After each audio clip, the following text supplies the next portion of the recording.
Today, we're talking about the disaster situation behind Obsessed Fest 2023, an annual true crime festival held by the Obsessed Network podcast group, which blew up after months of unresolved drama led to an awkward elevator confrontation, followed by one of the fakest panic attacks ever caught on camera. And I pulled together the entire timeline behind how all of this went down. So at the end, you can decide who's in the wrong and where do they go from here. But if it's your first time here, hi, I'm Austin. I make videos staying caught up on the latest internet drama and news, so if that sounds like your thing, feel free to stick around. And today's story comes from Even the Birds on Instagram, who told me about this insane drama popping off in the true crime community following Obsessed Fest 2023. And after I looked into it, I knew I had to tell you guys about it, because this rabbit hole happens to be even crazier than the knitting drama. And if you have a story in mind that you want me to cover in a future video, feel free to send it to me on Instagram, Twitter, or TikTok. Now, let's just jump into it, right after I thank today's sponsor. Last year, I moved into a new apartment, and what I didn't realize is that it comes with a ton of new expenses, which, after they pile up, become extremely hard to keep track of. Well, fortunately, today's sponsor, Rocket Money, is here to help. Rocket Money is an all-in-one finance platform that helps you save more and spend less. And this personal finance app allows you to manage subscriptions, lower bills, build a custom budget, and grow your savings all in one place, saving its members over $1 billion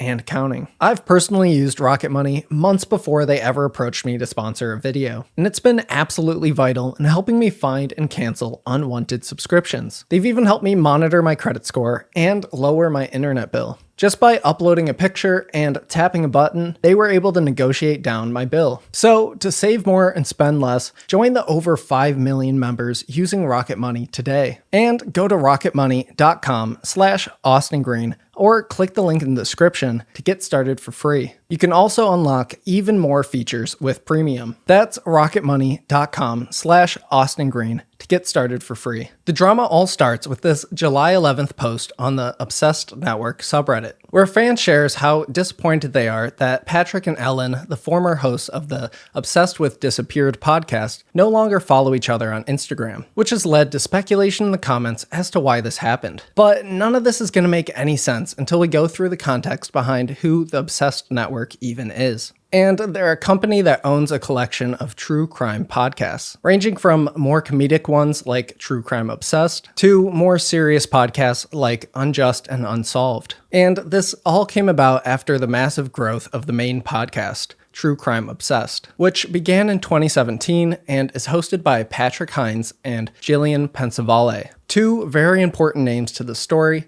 as they're pretty much the leaders of the network. Another podcast central to this story, formerly under the Obsessed Network umbrella, is called Obsessed with Disappeared, and it started in May 2020 and was hosted by Patrick Hines of True Crime Obsessed and his longtime friend and Broadway performer, Ellen Marsh. And their friendship was displayed during this podcast over the next 2 years, which fans say included Patrick making frequent jokes at Ellen's expense due to them being such good friends. But looking back, they now come off as harsh, rude comments after Patrick left the podcast in early 2022. By February, Ellen was joined by a new co-host, a Broadway performer and vocalist named Joey Taranto. And in December of 2022, Obsessed with Disappeared changed their name to I Think Not, which quickly became one of the most beloved podcasts under the whole Obsessed Network umbrella. And this catches us up to the Reddit post I mentioned earlier, which this user uploaded on July 11th after they noticed that Patrick and Ellen no longer follow each other on Instagram and have unfriended each other on Facebook. You could call that parasocial behavior, but in this case, it's just good journalism. And under this post, many fans of the former podcast were speculating on why things fell apart, with one user, Long Jumping Chicken, replying to the post explaining that they've been in social situations with Patrick Hines in the past, and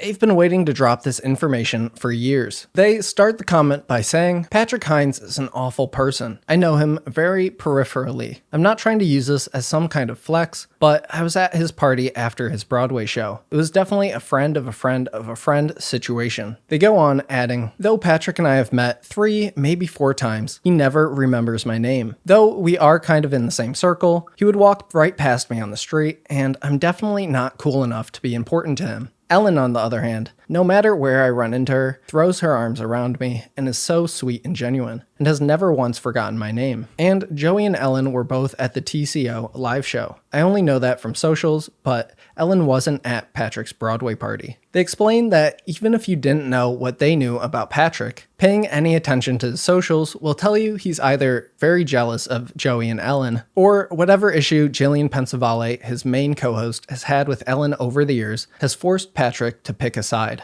And they note that since Patrick has left the I Think Not podcast, he hasn't promoted their show or tour a single time. After this, they write that they saw a video of one of Patrick's live shows where he tells a story that he formerly told on the podcast. And in the live show version, he started cutting Ellen's name out, replacing it by just saying somebody instead of giving her credit. They end the post by saying, I also know someone who's fired from the network and asked to sign a non-disclosure agreement. It sounds like some Weinstein or Trump shenanigans. Who does that? And this person said it was the absolute worst job of their life. 2 weeks later, on July 30th, this same Reddit user with inside info replies to a different post where fans are discussing rumors about the future of I Think Not. And they write that the podcast will eventually have to end because Patrick fired Ellen and Joey months ago, with them adding in a later reply that there's been tension within the network since Joey has had to stand up against Ellen being bullied multiple times. 2 weeks pass, and on August 15th, the drama blows up, with a Reddit user uploading a post on a throwaway account saying, I went to DBU and majored in eavesdropping, which DB stands for down bitch, the name used by the most dedicated I Think Not fans and Patreon members. And in this post, they note that the previously talked about comments from Long Jumping Chicken have encouraged them to come forward with their own story. They start by saying that they were with their husband in New York City for their birthday a few months ago, adding that they were on the lookout for Obsessed Network members and her husband spots Ellen. He sees Ellen's profile, but most importantly recognizes her voice. I start listening and was like, OMG. I double checked just knowing he was making fun of me. It's her. I need to say hi. She's with her friends, but as I go over, they start talking louder and they all seem mad as hell. So I tuck and roll back to my seat somberly. But now I'm nosy. I was starstruck and couldn't help myself. I know. Not the best DB thing to do. And they go on to share some eye-opening things that will only throw fuel on the rumor fire. Her friend asked, how would they not have I Think Not with Ellen Marsh and Joey Taranto, with no Ellen Marsh and Joey Taranto? I didn't catch Ellen's response as I was literally freaking out. The other woman said, where did this all come from? And Joey? Whoever she was with clearly knew a lot because they also kept saying stuff like, I'm just paraphrasing here, so don't kill me. What a effing monster. And it really hit me when I heard someone say, he's been awful to you for so long. Really? For how long? WTF, what is happening here? How long? Saying that, Ellen seemed mad, but very sad too, with her friends consoling her, saying, F him, a bunch. Then they hear Ellen say something about I Think Not. She kept saying how they wanted $3 million from her and Joey. She kept saying, $3 million for the show I created, in a very Ellen dramatic way, which is confusing because someone definitely said, so he basically fired you. Adding that, NDA was said about 100 times, and Ellen said, I'd rather have a heart-to-heart with my dad than sign an effing NDA, or something like that. With their conclusion, after hearing all this info, along with piecing together posts from the subreddit, being that Ellen and Joey were forced to pay $3 million for the rights to their show, otherwise Obsessed Network would just fire them. One day later, Long Jumping Chicken replied to this post, explaining that this whole situation came around because I Think Not used a TikTok sound that True Crime Obsessed wanted to use first. And I Think Not pushed back when asked to delete the TikTok, saying that Patrick apparently threw a tornado of a hissy fit, then sent his husband, Steve Tipton, to deliver the news. Going on to add that the next day, I Think Not was told that they'd be sold to another network, with Ellen and Joey being offered the same deal as any other network of $3 million. A week after this, on August 20th, somebody that has known Patrick and Ellen for around 10 years hosted this AMA on Reddit, offering to set some misinformation straight. And they were helped by their roommate, who is even closer to Patrick and Ellen. Someone replying to this post asks if Ellen and Joey plan to continue podcasting after things end with the Obsession Network, with the original poster replying, to my knowledge, they never plan to stop. All I've heard from both of them is how they genuinely enjoy it. They just don't enjoy being abused at work. Ellen put up with it, but Joey is not willing to deal with it. Nor should he. Hello? Another user asked the question, in the earlier years of Obsessed with Disappeared, Was the power dynamic between Patrick and Ellen equal? I know a lot of people love their banter, but I was always uncomfortable with the low blows. It seemed like Patrick was mean, / had no boundaries, and Ellen didn't stand up to it very much. Maybe it was just the shtick. With the original poster replying, it was more balanced before Obsessed with disappeared. He has been known to cause her to literally cry and then publicly make fun of it. It's sick. Someone else replied to this saying, "OMG, this is beyond terrible. I always just thought it was their shtick." With the original poster answering, "Yeah, I think he just wants people to believe that. They never used to be that way. Weird stuff. Kinda heartbreaking to see the change, to be honest. He officiated her wedding, for God's sake." Later, someone asks, what's the details of the rift between Ellen and Patrick? Are Joey and Ellen being fired? What caused the fight? With the poster replying, Ellen and Joey are indeed being fired. Ellen and Patrick got in a pointless fight because Jillian basically said, her or me, and Patrick said, money. The next day, another user makes a post titled, The Recent Tea, where they summarize all of the chaos that we've gone through so far, adding that the True Crime Obsessed Facebook page is basically a toxic wasteland, where anybody that asks about these rumors is blocked, with comments deleted. Somebody else replies to this, correctly stating that Obsessed Fest should be interesting. Because in just a few months, from October 20th to the 22nd, Obsessed Fest would be happening in Dallas, Texas. But following this Reddit post, another one was made by somebody on the inside, basically confirming all the rumors to be true, saying, someone linked me to this group because I work with the Obsessed network. I guess people are worried that the claims being posted here by insiders could just be rumors. But they're not. That's all. Just know that it's not made up. And at this point, public sentiment's not looking too good for Patrick and Jillian of True Crime Obsessed, with tons of people flooding their Facebook pages asking about the future of I Think Not. And on August 28th, Patrick Hines uploads this statement, saying, Hi fam, welp, it's been a weird week. Though we know better not to pay attention to, like the internet, it seems like a good idea to jump in here and put some rumors about Ellen and Joey and the future of I Think Not to bed. One thing I know about my many years online is that you should never trust somebody that says, welp, like that's something Drake would do. First and most importantly, I want to make it clear that Ellen and Joey have not been fired. Despite some confusion we've heard about, they're continuing to make their 2 episodes per week, and we just announced a tour featuring them. Plus, they'll be joining us at Obsessed Fest, and they're still getting paid on schedule as planned.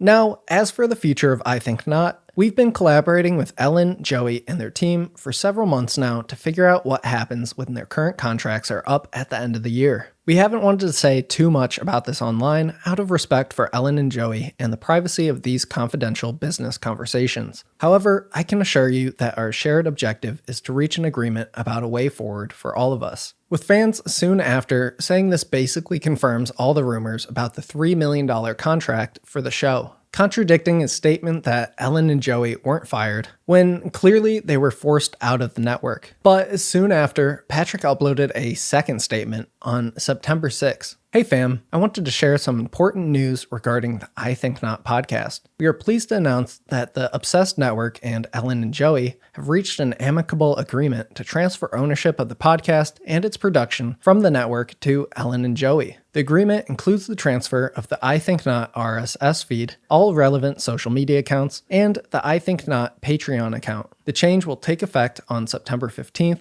2023. We are confident that this transition aligns with the best interests of the podcast, Ellen and Joey, and the dedicated I Think Not community. Following this, fans note that the transfer of social media accounts led to most of this drama discussion being centralized within the I Think Not Facebook group. Then, about a month after this, on October 3rd, a journalist named James Renner uploads this article to his Medium website titled Obsessed Pest. And in this extremely in-depth story, which I'll link below, we start by saying that the person that Patrick Hines pretends to be in public is an act, and behind the scenes, he's actually threatening and insufferable, with one employee explaining, he's very scary. He goes from 0 to 60 immediately. In one example, Patrick threatens to fire a podcast host because they were late for a meeting, even though Patrick was late for the same meeting the week before. with him saying, "I have to get off the phone with you, or this is going to end with you being off the podcast." James also writes, a host was once reprimanded for not having a smile on her face during a company meeting. According to office workers, women seem to receive the brunt of his anger. He's allegedly much softer with men, single-handedly proving that gay guys can be just as misogynistic as straight men. But then the employees go into detail about the falling out with I think not, saying that things began to fall apart when Joey Taranto stood up for Ellen Marsh during a company meeting. He objected to the way Patrick treated Ellen, which reportedly involved much screaming and yelling. Patrick didn't like being confronted, with another independent contractor that formerly worked for True Crime Obsessed confirming this, saying, "I witnessed the abuse with Ellen firsthand." She says, "He threatened her repeatedly. He threatened to fire her several times. It was unfair and abusive treatment." Patrick ostracized Ellen in the office. He would scream at her in front of other people. She remembers hearing him say to Ellen, "I wouldn't care if your child was threatened. I'd never take your side." What the hell is going on? Patrick sounds like the most insufferable human being ever. Like, miles worse than Felicia in my last video. And James notes in the article that several people witnessed Patrick get on his knees in a room full of people at Obsessed Fest last year, begging Ellen to forgive him again. Then he goes over the incident of the stolen TikTok sound. Earlier this year, Ellen and Joey used an audio clip from the film The Bling Ring in a TikTok video that garnered a lot of attention. After the clip was posted, the host received an email from Steve Tipton, Patrick's husband and business partner, telling them that Patrick was planning to use that audio for a TikTok post featuring himself and Jillian Pensavalle for their podcast, True Crime Obsessed. When they explained to Steve that deleting a video could impact the app's algorithm, Steve responded that this was not a request. Do these boomers know how TikTok works? Millions of people use the same sound, and many TikTokers have accounts built up on using the same sound over and over again. This isn't some first come, first serve situation. Like, what's the problem here? Further in the article, employees claim that Patrick frequently makes racist and sexist remarks. When one host pitched a new show based on a story from South Africa, Patrick allegedly responded, "I'm just not interested in that. Sorry, I don't know why. Is it because they're black?" Adding that, on more than one occasion, Patrick is reported to have said, "Lesbians want to F all of our hosts," in front of staff. During the taping of one podcast, Hines was recorded saying that a fan was lesbian for Maggie, suggesting that a straight fan would make an exception for Maggie Freeling given the opportunity. In reaction to this quip, Obsessed Network executive producer Becca De Gregorio expressed her concerns in a group message on Slack that was seen by employees as well as Hines and Tipton. De Gregorio said she was cutting the audio from the episode. An employee seated near Hines and Tipton when the message came through said simply, "They lost their shit." With Patrick replying to this message, saying, "Your feedback is really appreciated. However, I don't think it was the right thing to put in the general channel. It would have been more appropriate to bring it to Steve and me as your supervisors and let us discuss with the talent." With Becca coming back saying, "You and Steve are not a safe space for me to bring this feedback to because it also concerns you." And I think it's pretty clear that the entanglement of drama between yourselves, the hosts, and others at the company leaves employees like me confused as to how to communicate feedback without having it weaponized. Later in the article, they note, workplace diversity is also problematic. At the time a new producer was hired, there was not a single person of color working in the office. When they raised this issue with Patrick, he replied that it wasn't a real problem because he was a gay man and knew well what it was like to be a member of a minority group. The article continues by describing a few more instances of Patrick's degrading behavior. There's one where he yelled at an assistant for not turning on the AC exactly 6 hours before they recorded. Another employee booked some Uber trips for Patrick, then immediately saw their rating tank after Patrick berated every driver for not going the directions he yelled at them, with one incident where Patrick threatened to call the cops on his Uber driver. Beyond this, employees say that whenever they travel, Patrick and Steve always stay at the nicest resorts, while everybody else stays at the local Hilton Inn and Suites. And whenever at the airport, trying to get Patrick on an airplane is like dealing with a child. He had to be herded to the gate, often sending high-level employees on errands for water and snacks. Then, with Obsessed Fest coming up this year, one guest that couldn't attend is Elena Urquhart, the co-host of a very popular podcast called Morbid. And she was scheduled to appear at last year's festival, but had a last-minute family emergency. Patrick allegedly contacted her at the hospital to tell her she was ruining Obsessed Fest by not being there in person. Just a class act. The next story in the article is shared by Julia Hager. a volunteer in talent services at last year's Obsessed Fest. She starts by noting that she was in the green room next door to Patrick when he got the news that Elena wouldn't be showing up, and she could hear him shouting next door. Julia had long time been a fan of the Obsessed Network podcast, but explains that volunteering for them isn't all it's cracked up to be. The Obsessed Network staff was incredibly rude to the convention staff and volunteers. And she says that the event was extremely disorganized and nobody knew who was in charge. And it then fell to the volunteers to find out where the podcast host should be and at what times. But Julia says that Patrick wasn't very interested in following that schedule. She remembers him flying off the handle a number of times that weekend, shouting things like, "I never agreed to that timeline. Nobody tells me anything." Later, when Julia went into the green room to collect Jillian Pensavalle, Patrick asked her, "Who are you? What are you doing?" Even though he had already met her 10 times by then. And Jillian was cold and uninterested. "I'm not on obsessed time right now," she told her. "I'm on my downtime." And after this bombshell article dropped, Patrick immediately tried to throw mud in the water by uploading a statement the very next day. "Hey fam, many of you asked us about a story making the rounds today about Obsessed Network. The piece has a number of errors, factual inaccuracies, and anonymous sources that clearly were included to drive a narrative that simply isn't true." Followed by a bunch of corporate speak about them being loyal to fans and continuing to foster an inclusive workplace. Then Julia Rhea, not the volunteer, but the former contractor that worked for True Crime Obsessed, hosted an AMA on Reddit, laying down some facts about the situation. Somebody replies, "In their recent statement, Patrick and Steve said the article by James Renner was full of inaccuracies. What % of the article was inaccurate in your opinion?" And Julia says 0.0%. Later, somebody asks, "How quickly did the abuse directed at Ellen start?" I remember thinking the comments towards her got nasty quickly on the podcast. And Julia replies, "As a listener, I think about 6 months in. As a friend, about 8 weeks.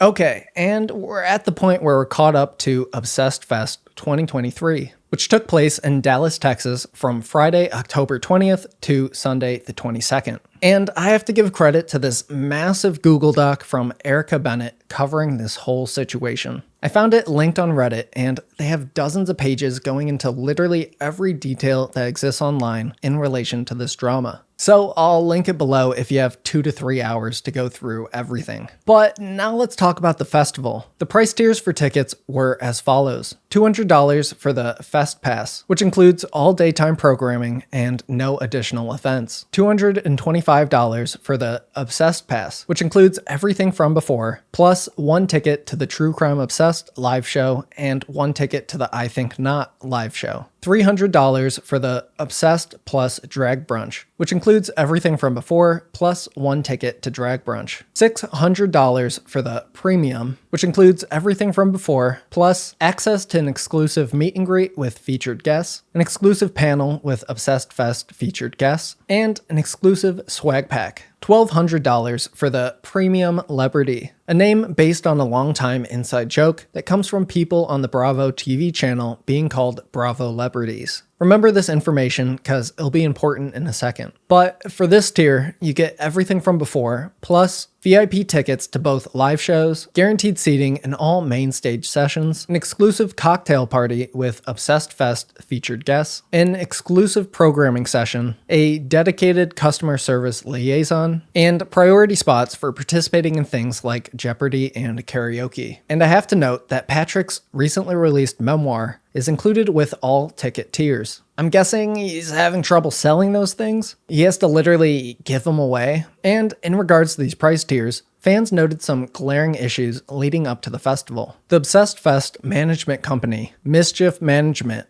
which we'll hear more about in a bit, set up a virtual meet and greet queue system, which filled up for the most popular guests within seconds, leaving many of the $600 ticket holders without an option to see the people they actually came for. Then it was revealed after the tickets were purchased that the featured guests for the exclusive meet and greet and panel were actually from the Red Handed and Wine and Crime podcasts, 2 shows that aren't even actually from the Obsessed Network, which left many fans upset. The exclusive programming was then revealed to be Patrick's Choose Your Own Adventure, where the audience that paid $1,200 gets to tell him what part of his memoir they want him to read, which sounds like the most boring convention event ever. When it comes to the swag bags that were promised, it included a plastic drinking cup, a sticker, a pin, and a tote bag. And the premium celebrities got the same thing, except the tote bag was replaced with a mini backpack. Many of the festival attendees from last year reported that the swag bags were equally pathetic. In the days leading up to the event, the Obsessed Fest volunteers were told they'd have to pay $20 a day in parking. And the good guys, Ellen and Joey, posted on Facebook offering to pay for any volunteers that reached out to them. Then, fans described the opening ceremony as a shit show. Compared to last year's hour-long opening where every podcast host was brought on stage and introduced, this year it only ran for 20 minutes and Patrick, Steve, and Natalie Grillo were the only people that made it on stage. With Jillian Pensavalle, Patrick's co-host, nowhere to be seen. Following the opening session, fans noticed that the I Think Not merch was being sold at the tables, but it was the only podcast merch that wasn't being hung up displayed. And over on Reddit, drama about this event was already being spread through this Obsessed Fest 2023 mega thread, where one festival attendee wrote, "Patrick and Jillian just walked past a line of people and nobody said anything. It was like Nancy Grace at CrimeCon. Then a large screaming ovation for Ellen across the hall. It was perfection." Another one added, "The number of people in the lobby is much lower than last year. Most people, like all the other podcasters, have decided to go somewhere else. Only one person I've talked to here hasn't been following the drama because they just want to enjoy the podcast and ignore the rest. Everyone else I've talked to is annoyed about the situation and is actively avoiding Patrick. They just want to have fun with other DBs. I heard people rode in the elevator with him and basically ignored him. He is getting attention from a small group of loyalists, but definitely not the majority of people so far." Ouch. And I'm sure Patrick will blame everybody but himself for this happening. But Friday also happened to be the same day as the exclusive programming session,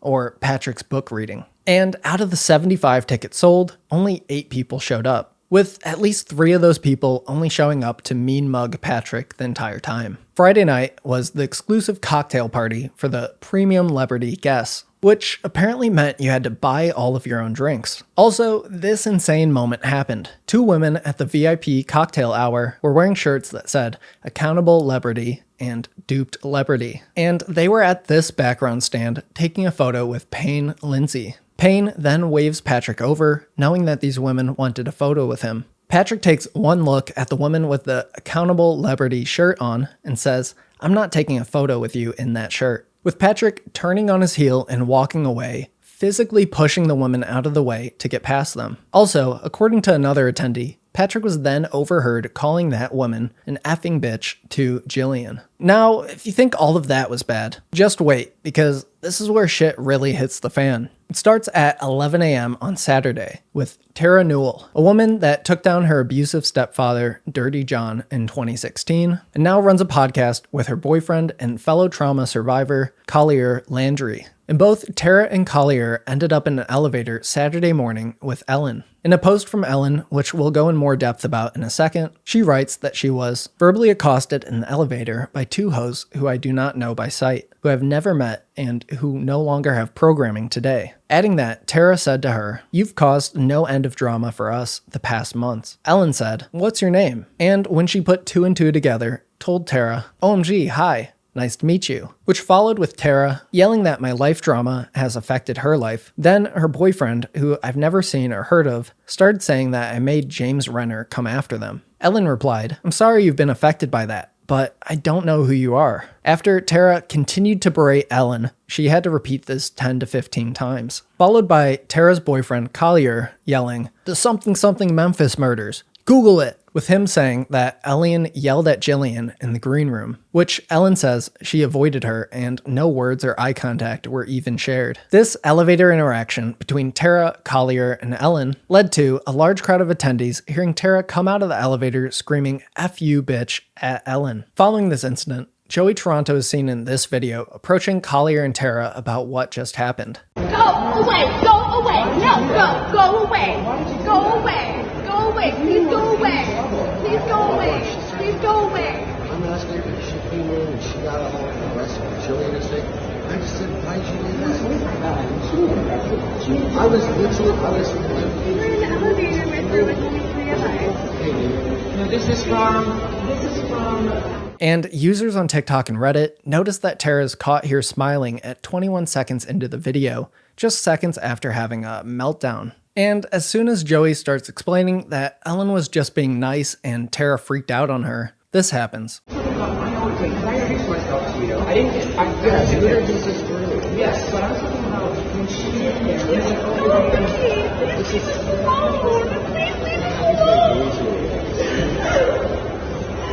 Okay, listen. There's a lot that you do. I'm gonna walk away because I'm gonna walk away because I don't want to talk. Yeah, I would. Good. I'm so good. Okay.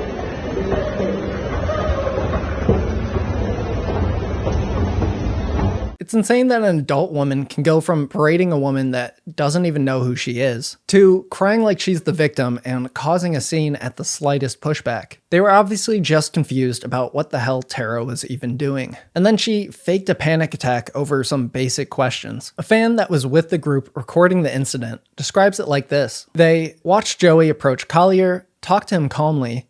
Terra put on the acting performance of her life. Then she turned to us and was like, "Thanks for recording." With no tears, no upsetness, nothing. Just attitude and anger. She got caught. Going back to Ellen's post about this confrontation, she explains how the events management refused to remove Terra and Collier. When my safety was not prioritized, we pulled from our last 2 events. I was never questioned by Mischief or asked any questions as to what happened. I was simply told that they would not be removed. They had no more programming for the day. When Harris, my producer, went to go alert the line that we would continue to meet and greet and take a picture with every last person, Melissa refused, and they were removed from the convention center by Melissa Anelli, the founder of Mischief Management, planner of Jillian's wedding and Patrick's old friend. This was witnessed by several people, and they have made statements in writing. And following this, Ellen and Joey moved their now unofficial meet and greet to the lawn outside of the convention center, where they continued to meet and take photos with every single one of their fans, with some attendees on Reddit saying that their meet and greet line was the longest of any of the podcasts by far. And after this, Ellen and Joey took off, and the festival continued with Patrick, Steve, and Jillian making no mention of the drama whatsoever, with event attendance dropping off significantly. And on Sunday, October 22nd,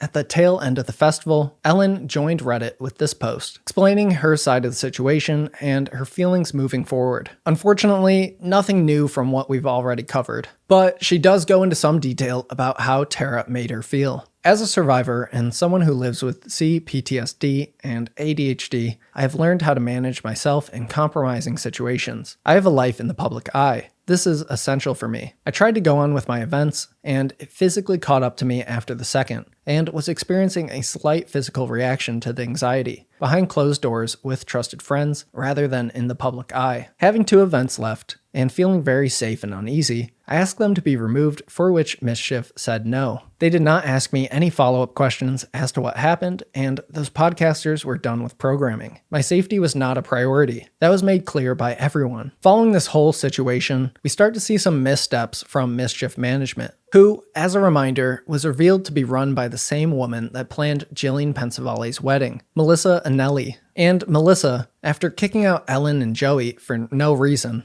posted this on October 23rd to the Mischief Management Instagram page, detailing what happened over the weekend. They write, "At Obsessed Fest 2023, on Saturday, October 21st, we were alerted that there had been a confrontation beginning in the hotel space involving 3 guests, Ellen Marsh, Collier Landry, and Terra Newell, which left all parties feeling accosted and traumatized. Upon their arrival into the event space, our staff took quick action to assure the guests were separated and escorted to their respectively scheduled locations. Shortly thereafter, Joey Taranto, Miss Marsh's podcast partner, confronted our staff and strenuously insisted that Mr. Landry and Miss Newell be removed from the event, or he and Miss Marsh would no longer meet the rest of their obligations. When he explained the others also felt unsafe, he walked away and brought back his producer, who said Mr. Taranto and Miss Marsh would be pulling out of the event and holding their own meet and greet. Okay, why the hell is the management company Instagram jumping in on the drama like this? Trying to equate Joey asking basic questions to Terra verbally assaulting Ellen in the elevator is ridiculous. And they really have to stretch their words to make Joey sound like he's in the wrong by saying he confronted our staff and strenuously insisted. Melissa at Mischief Management goes on saying, as one of their sessions was starting presently, we let them know that any impromptu meet and greet they wished to do had to take place off-site for legal and liability reasons. When a producer for Mr. Taranto attempted to use the event's resources to promote their off-site event, she was removed from the room and immediately left the event of her own volition. So you just kick them out? For what reason? This post literally provides no explanations. A short time later, Mr. Taranto requested further discussion and we instantly complied. He again insisted that Mr. Landry and Miss Newell be removed. We informed him that we could not decide either side was being more truthful than the other, which is what we would have to do to meet his demands. We indicated that we were not removing anyone from the event at that time, but offered an alternative plan. We communicated that we would do everything in our power to keep Miss Marsh and Mr. Taranto safe so that they could fulfill the rest of their obligations, that Mr. Landry and Miss Newell had no further obligations at the event, and that we have processes in place to make sure that talent that do not wish to interact are not obligated to do so. We also offered to reschedule their meet and greet at their discretion and reassign staff from other duties so that Miss Marsh and Mr. Taranto could have additional assistance. We also assured Mr. Taranto any of his staff were welcome at any of their sessions. Mr. Taranto unfortunately informed us a short while later that he and Miss Marsh had still made the choice to pull out of the event. We have requested video footage of the originating incident and will review it when it arrives. Mischief Management did not initiate the cancellation of any programming or remove any person from the event. I really don't know how this management company can claim they didn't remove anybody when they just admitted in the same post that they forced Joey and Ellen to host their meet and greet outside.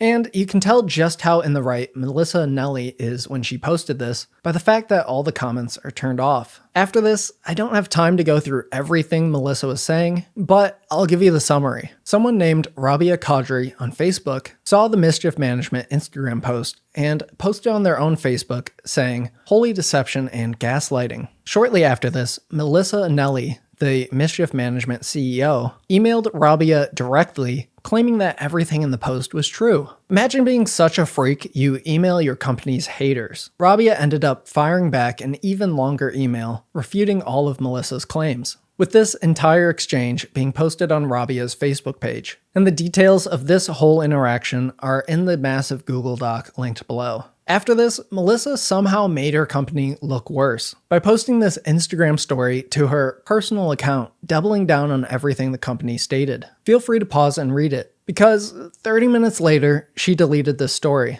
then appeared in the comments of Rhea's earlier Facebook post. And she started to fight with the actual Ellen Marsh over whether or not they'd met before, with Melissa claiming for some reason that they've met multiple times, saying that Ellen hasn't remembered her a single time. Ellen obviously replied and denied that this was the case, because she's had no problem remembering hundreds of coworkers and fans' names in the past. While all of this went down, on October 24th, people noticed that the Obsessed Fest code of conduct that was linked to the Mischief Management website was deleted, with an updated code being posted 2 days later, with an added paragraph about how all event participants had to follow the instructions of Mischief Management staff. And even more strangely, the liability section was changed from a cosplay weapons policy to one that frees Mischief Management from all risk-related claims. And a few days later, Patrick Hines finally addresses everything that happened in a Facebook post on October 27th, where he writes, "Hi fam, I know I've been quiet in the group for the last few weeks, and that a lot has happened. I miss connecting with you and want to find a way to be more active here, while at the same time keeping this a safe and positive place. For now, let me just say what I can about the most pressing things I know you want to hear from me about. Regarding Obsessed Fest in Dallas last weekend, we are so grateful for our incredible podcaster friends and the welcoming community of listeners who came together to share in some truly magical programming. We received a lot of positive feedback from attendees, but we also have heard from folks who are disappointed, specifically that True Crime Obsessed did the same live show at Obsessed Fest that we did on tour. We know that's different from what we had initially said, and we emailed all Obsessed Fest attendees yesterday with information about how we're going to make it right. Additionally, we're aware of an incident that occurred involving 3 podcasters in attendance. The events team handled the situation with the information they had at the time. This situation is still being looked into, and we're hoping for a swift resolution. Thank you for hearing me. I love this community and look forward to being more active here. Hugs, Patrick. It's weird that he barely mentions the incident that everybody's talking about, or the fact that their 2 biggest hosts had to drop out of their last 2 big events. And many people had questions following this post, but Patrick didn't want to hear him because he turned off the comments on this post. So much for loving the community and being more active. After this, we saw a statement from a woman named Allie Miller, who was asked by Patrick and Steve to be the full-time handler for Terra, Newell, and her partner during Obsessed Fest. In this post, she explains that in meetings immediately following the Terra and Ellen elevator confrontation, Patrick, Steve, and Jillian made comments about Ellen being crazy, manipulative, a perpetual victim, and that she was trying to ruin Patrick's life. And despite Terra's own story that she started the confrontation, Mischief, Patrick, Steve, and Jillian continue to say that Ellen started the argument. Later, they go on saying, the blame for everything was placed on Ellen and Joey. There was a story that Ellen had verbally assaulted Jillian. I never witnessed any such thing. There was a story that Joey had aggressively confronted Collier and yelled at him. I was present for that conversation, and Joey was not at all aggressive. Then, they wrap up the post by adding, they allowed Terra and Collier to stay while forcing Ellen, Joey, and their producer Harris from the premises, in direct conflict of Mischief's own published code of conduct. Following this, on October 30th, we saw a somewhat surprising update from Terra Newell and Collier Landry, when they both uploaded public apologies to their social media pages. Terra writes, we have apologized to Ellen and Joey and clarified misunderstandings, and we want to extend the same apology to all of the fans. Moving forward, we only want to show our support for the true crime community as a whole and move on from this moment. With Ellen soon after confirming that this apology was received, in a Facebook post from her and Joey explaining their conversation. Apologies aren't easy. An apology can't always undo what has been done, but it can help ease the confusion, anger, and pain in the aftermath. All of that said, Terra and Collier's apology was sincere and it meant a lot to us. Terra and I met privately on FaceTime for an hour the other day. Joey and Collier joined for another hour and a half. Terra and Collier both gave us genuine and empathetic apologies for which we accepted and believe. In fact, when all is said and done, we believe we all see and understand each other a little better. Ending the post by saying, as we have said before, we are firm believers in forgiveness. We received a heartfelt apology from Terra and Collier and are more than willing to move forward in a positive way. We are hopeful that perhaps one day we can all work together to help repair our fractured community. After this back and forth between Terra, Collier, Ellen, and Joey, we saw 2 of the podcasts involved with the festival coming out with their own statements regarding Patrick's revealed past of mistreating employees, one of which was uploaded by Daisy Eagan, who, while still under contract with Obsession Network, posted this lengthy and damning statement to their Instagram profile. It's linked below, but I'll summarize it here.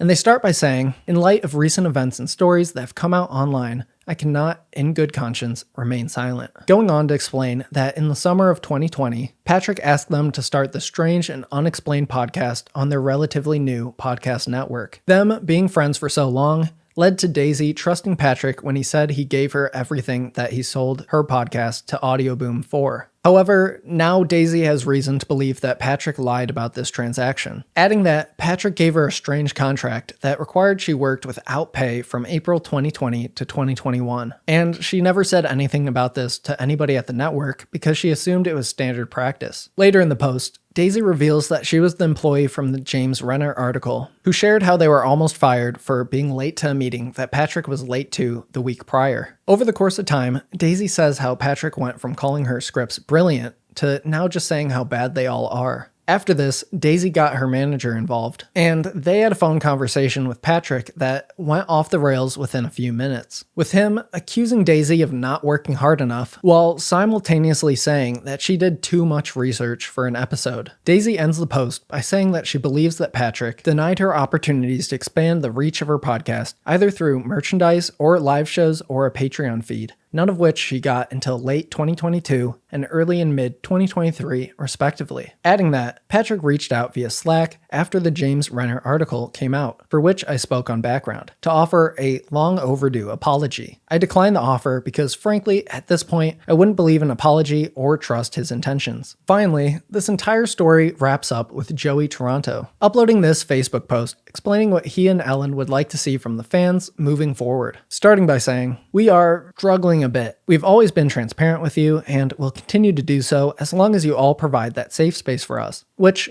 you always have. We have seen posts about reaching out to sponsors of other podcasts to try to get them canceled. We've seen a call for 1-star reviews. We've seen a lot. We were wronged. There is no doubt. It's a mess. You all were inadvertently dragged into that mess, for which we are so sorry. We love that people want to defend us, but we are not in the business of ruining people's lives. There are times we have felt bullied, but we don't want to become a bully as a result of those experiences. We are emotionally and physically drained. Even the bandwidth to compose this message feels challenging. We want to request a collective breath. There's a lot going on, and there's a lot at stake. Obviously, what transpired this weekend was traumatic for all involved. That includes listeners. This is a shared experience, even from people that weren't there. But in regard to our collective response to these experiences, we need to think, is it helpful or is it hurtful? We're all about accountability, but we're also about leading with love and kindness. We need to find a middle ground. The empathy you all have shown is strong. We feel it. We just want everyone to pause and reflect on what happened and the ripple effect. It's a lot, we know. Thank you for the love and the kind words. We all just need to assess how our actions can have a very real impact on others' lives. So that's Joey's statement following the elevator confrontation, and how the event management wronged them and their fans afterwards. And believe it or not, that catches us up on everything related to this insanely messy Obsessed Network drama and Obsessed Fest 2023. And now that you have pretty much all the details, I need to know, what do you think about everything? Are you a listener of True Crime Obsessed, or I Think Not? And if you are, have you noticed strange behavior from Patrick Hines in the past? And were you actually at Obsessed Fest 2023? Were you following all the drama online? Tell me your answers and anything I missed below in the comments, because I guarantee you there's a lot. Again, Erica Bennett's Google Doc,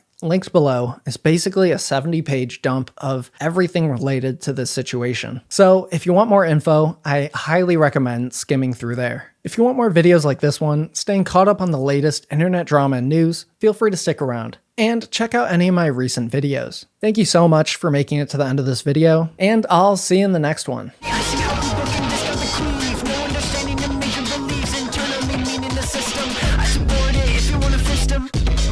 Even if you kissed them, I used to wear it up on my wrist. I never understood the use of a piston.